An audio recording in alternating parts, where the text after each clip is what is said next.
Welcome back, ladies and gentlemen, to the 700 Pelham Road podcast. My name is Caleb Williams, and this is officially the start of season 2 of the podcast. First of all, I want to thank all of you for coming back for the second season. We're excited to bring you more and more coverage of the Gamecocks every week. Also want to apologize for not getting an episode out the first 4 weeks of the season. Had a lot of personal stuff, a lot of work stuff going on, and it's been really hard to get a recording done. But we're back anyways, and we're just gonna pick where we left off, which was basketball season last year, getting into football season now. Starting with week 1, I think we all watched it. It wasn't good. Coastal Carolina came to Jacksonville and ran us off the field. There's no other way to put it. We played horribly on offense. We played horribly on defense, and Coastal Carolina made us pay for both of those. And you got to give credit first off to Tim Beck, who's the head coach of Coastal. He had a great game plan on both sides of the ball. They moved the ball really efficiently. They didn't do anything, crazy, but they ran the ball well. They kept our offense off the field. They really made it tough for any of our quarterbacks to get rhythm. That was really the story of the game. We just didn't play well, and we didn't deserve to win that football game.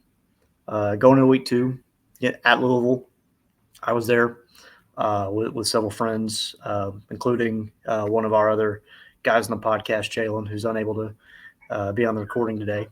And, being at the game, it's tough to really figure out what's going on when you're playing a team that's good, right? I mean, Louisville's a very good football team, one of the better teams in the ACC. They just were in the ACC championship game last year.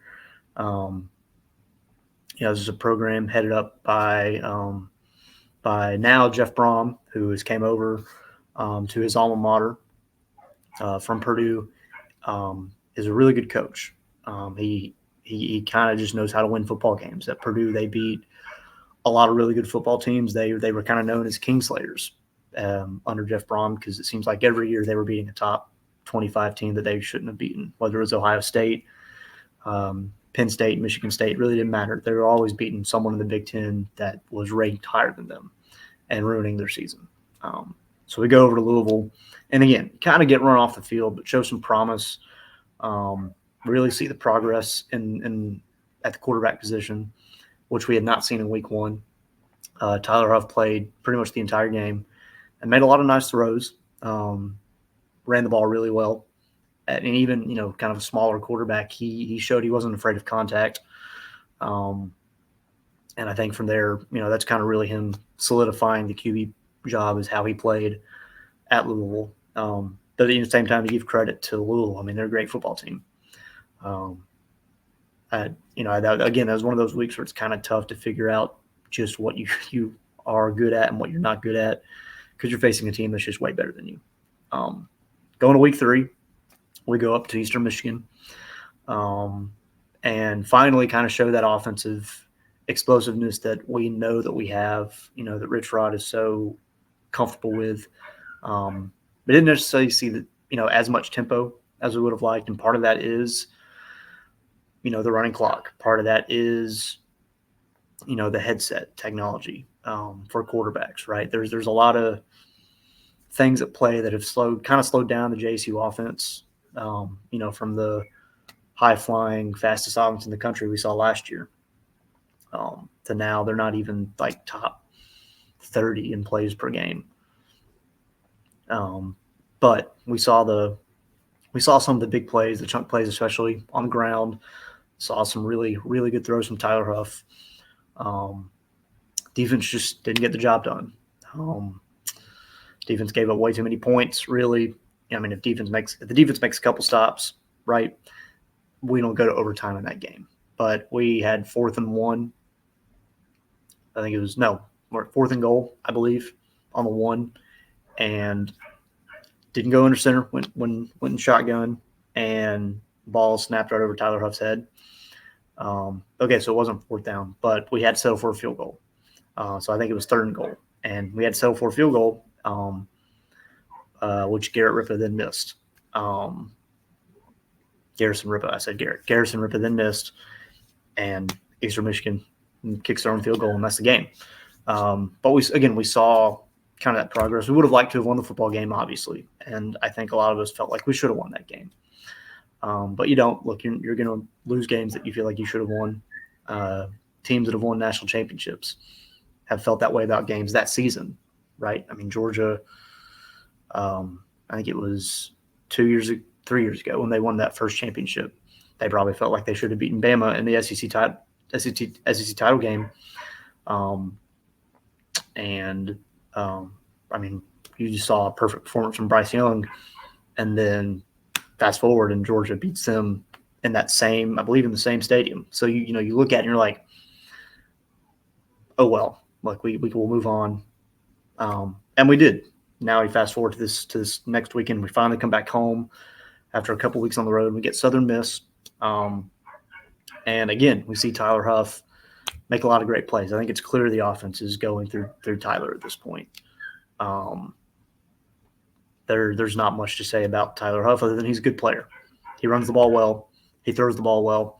He has a command of the offense that really we have not seen since Rich Rod first arrived in Jacksonville. Zion Webb was a good runner, but you saw the deficiencies in the passing game. Logan Smothers, a little bit better as when it comes to throwing the football than Zion Webb was, and he was a decent runner, but he got hurt a lot, and Zion got hurt a lot. I think both of them struggled with contact, struggled with the ability to command the entire system because they were never healthy enough to stay in a rhythm. We were always shuffling quarterbacks in and out last season. The year before, Zion was healthy, and we actually had a pretty solid season offensively. No, we didn't run as many plays as we did last year, but 2 years ago, we didn't deal with the injuries at QB, and Zion was playing pretty much every snap, and you saw the rhythm. And I think now we're getting back to where we have a healthy quarterback who's playing every snap, and we're finding rhythm. Tyler Huff has made a lot of great plays. He, again, you look at some of the throws he's making downfield.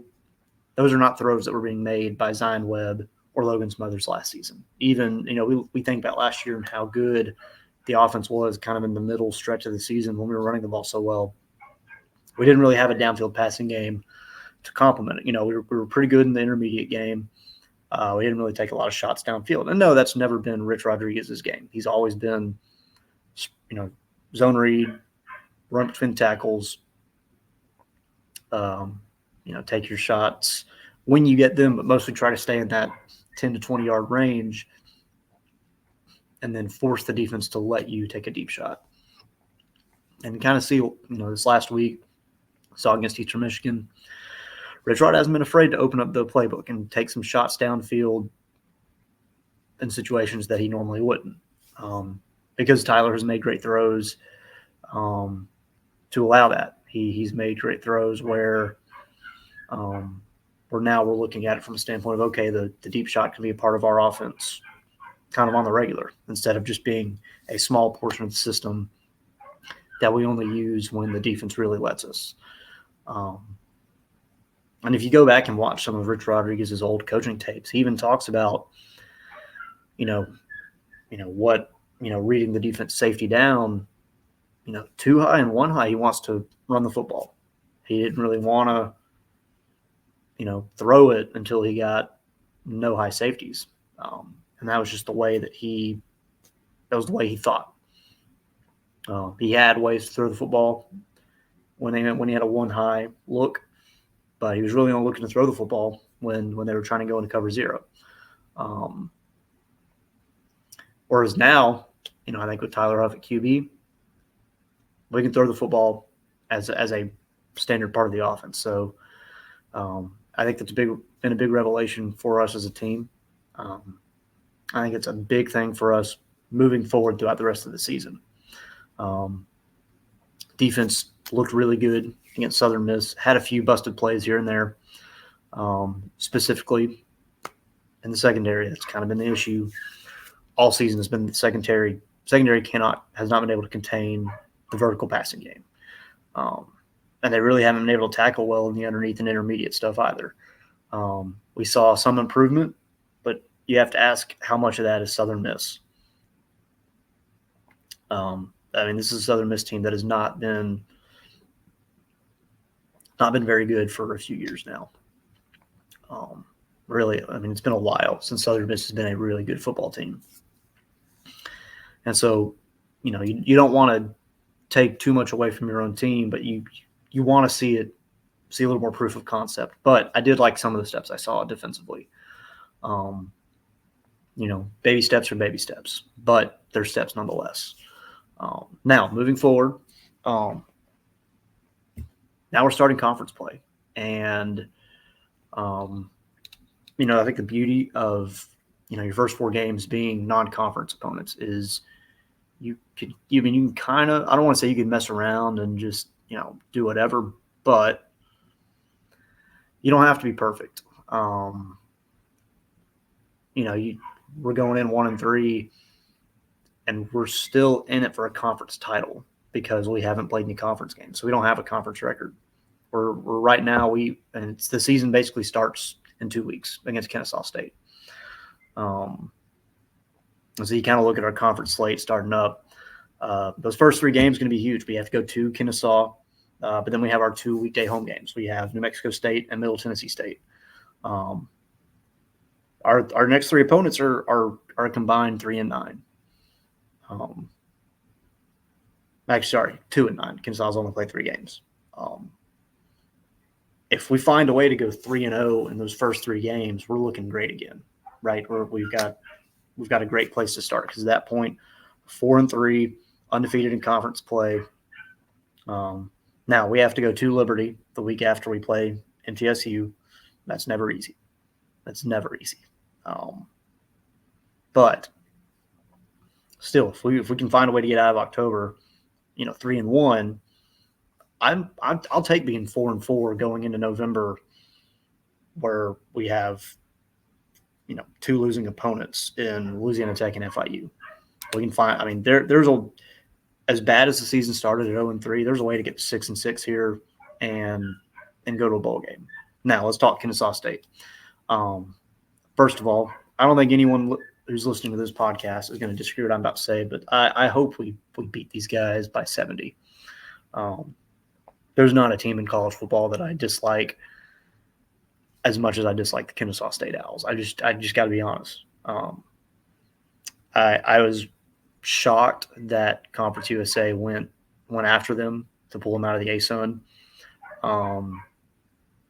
Now, at the same time, it is good that JSU has a true rival in the conference. No, it's not the biggest rivalry in the conference, which I have suggested on Twitter that it's one of the best in the conference. But to us, it's a big rivalry. It's our only at this point. It's our only true rivalry that we have. We haven't played Troy in over 20 years, and they won the last time, so they still have the bell. We don't play UNA. We didn't really play them enough, even when we were still FCS. Sam Houston State's not a rivalry, regardless of what Cats.com wants to say about it being the Gravy Bowl. The Gravy Bowl doesn't exist. He's the only person who calls it that. So yeah, I want to beat these guys. Now, Friday night in Atlanta, I have no idea. I don't know what to expect. We could go over there and score 80. We could score 7. I just don't know. Again, we just played one of the worst teams in FBS in Southern Miss, and we looked pretty good doing it. Again, Tyler Huff looked great. The running game looked great. Anwar Lewis looked really good running the football. The offensive line did what they needed to do. The receivers actually looked really good, which was a problem the first few weeks. We saw a lot of drop passes, especially that first week against Coastal. But now, we go on the road at Kennesaw. This is a place we've played before. Unfortunately, we lost the last time we were there. That was actually John Gross's last season as head coach, I believe. I think that was 2021 when we last played them in Kennesaw. It may have been 2022. Let me check.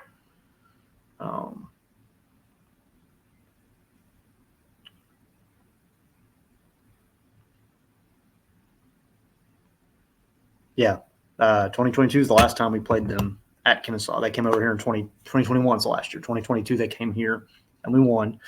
But the last time we were over there was John Gross's final season as head coach before he stepped down, and we got ran off the field. I mean, it was awful. There's a picture of me floating out there on Facebook somewhere in a Southerners uniform, just looking disgusted at the day. I mean, it was an awful day as a whole. I mean, Southerners, we had to be at the buses pretty early to drive all the way over to Atlanta. It was hot. Everyone was exhausted when we got in the stadium. I'm pretty sure I fell asleep in the stadium before we started warming up and stuff. And then we just laid an egg offensively and defensively. They at the time they were still running triple option, and they were running it to perfection. And we got embarrassed. And then on top of that, Southerners did not have a great run at halftime. So yeah. Now going back over there this year, I feel a lot better about the matchup. I think we're a better football team. Yes, Kennesaw State redshirted a lot of people last year to prepare for this first year in FBS. So they've got all, their older guys still here. And, I mean, they have an experienced squad. However, you can tell that the talent is not quite there right now.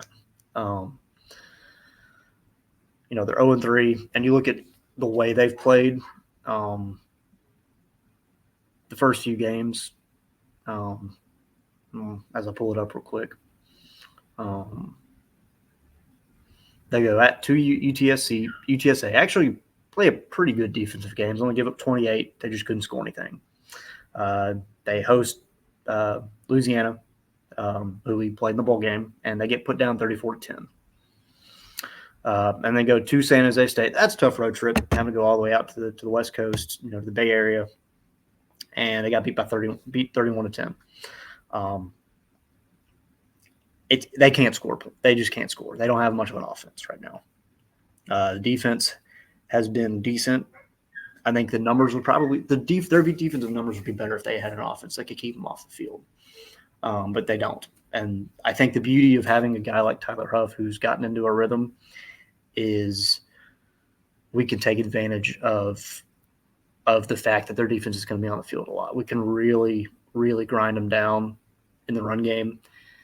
Use, the RPO game, especially with, you look at the bubble screen, some of the quick slants that they use in the RPO game, just to kind of give quarterback a relief.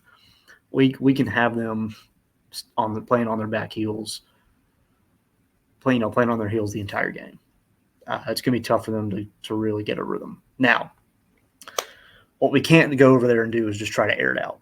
We can't. We've got to take advantage of the fact that we are just bigger than them this year, right? They're still, for better or for worse, they're built as a triple option team. A lot of the guys they redshirted last year played in the triple option the year before. So they have a lot of smaller, albeit faster guys. A lot of guys are really good out in space, not really good between the hashes. And I think inside the tackles, that's where we are. I'm not going to say elite, but we were a really good team between the hashes. We were one of the best rushing teams in the country last year. So, and we still have it in us. Ambar Lewis is here. Ron Wiggins will be back sometime in November for like 2 or 3 games. If they even let him play, they may just leave him out and try to get the medical red shirt. Andrew Paul sitting right there. He's a super talented player. I mean, we've got some guys who can play. You look at the receiving unit. Jordan McCants has really made his presence known. Michael Petway has made some good plays. We saw a big play on a little, what it looked to me like just a bubble slant concept last week, and Tyler Huff threw a perfect pass, and they broke it for about an 80-yard passing touchdown.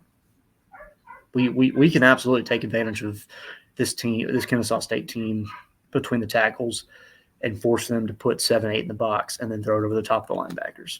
On paper, we should win this game going away. Now, it's a rivalry game, and that doesn't mean, that means that Kennesaw isn't going to lay down, right? They're not going to let us walk in there and run them off the field. They have yet to. We haven't beaten them over there yet. We've beaten them once. And that was here in 2022. That's the only time we've beaten KSU in football. So, yes, we're technically still on wait and see. in terms of, do we have that proof of concept that we can go on the road and win a game against a rival? Now, if we can go have a good, have it show, good performance against Kennesaw, show that the progress we saw this last week against Southern Miss was actual progress, I'm going to feel really good about the rest of the year. Because like I said, you look at the schedule coming up, yes, it's conference play, so it's going to be rough. But there are winnable games out there. Really the only game that you look at and you just don't want to watch because you're afraid it's going to get ugly is Liberty. We play 5 opponents in our last 8 games that have losing records right now. Kennesaw State, New Mexico State, Middle Tennessee State, Louisiana Tech, and Florida International. So it's not unreasonable that we can't find 6 wins on the year. And it's not unreasonable that we can find 8 wins on the year. I would not be shocked in the slightest if we finish 8-4 with 1 loss to Liberty. I really wouldn't, because if we get on a roll, especially, with the run RPO game, it's going to be tough for teams to stop us. Defensively, we've got to make a lot of improvements. I don't think anyone would disagree with that. We lost some key pieces. Specifically, you look at Chris Hardy and the way he pressured the QB last season. You look at defensive coordinator Zach Alley, who's now at Oklahoma. They have a very good defense at Oklahoma. One of the best in the country, actually, especially when it comes to getting after the QB. This last week against Tennessee, we saw them get after Nico. And we saw the clear influences that Zach Alley has on that defense, even with Brent Venables being there as one of the best defensive minds in the game. So, yeah, we had some big losses, but if we can show some progress, get on a roll, find a way to get to 3-0 going in conference play going into Liberty, we're going to feel really good about the rest of the season. Now, we're not too far out from basketball season. Men's and women's both have some promise. I was looking at the roster for the men's team Saturday night after the game, and there are some guys on there that can play. Mason Nicholson, big guy, is back. We should see an improved version of him. Kind of another year in Coach Harper's play style. I think we'll see a good year from him. All in all, I'm excited for basketball season. College basketball, to me, I love football. I coach football. It's my favorite sport. It's my passion. But there's something about just sitting down and watching a basketball game that I really do love. And watching college basketball, from late October to basically early April, it's, to me, I almost enjoy watching it more than I enjoy watching football. Because, with football, I'm always studying the concepts and what teams are doing. And a lot of times outside of Jacksonville State and Auburn, I'm not really enjoying the game as much as I am kind of studying what they're doing. Basketball, I'm not studying what they're doing. I kind of know, okay, it's a motion offense, it's pick and roll offense, it's an ISO based offense, but I don't know the different sets and stuff like that. And so I can really just kind of sit down and enjoy the ebbs and flows of the game. I don't know how you guys feel about college basketball, but me personally, I think it's still to this day the purest form of basketball there is. Maybe second next to European League basketball, which is good basketball. But I think that if you watch college basketball and the way that there are so many different styles of play across I think it's 324, maybe over 300 Division I basketball programs, and to see all the different play styles versus 30 play styles in the NBA, I think it's so much more enjoyable. So I'm really looking forward to basketball season, both men's and women's. Coach Harper, excellent coach. I think we all know that. Coach Petrie, maybe the most passionate coach in college basketball. He has a passion for what he does. He has a passion for his players. And he really has a passion for the school. So really looking forward to that.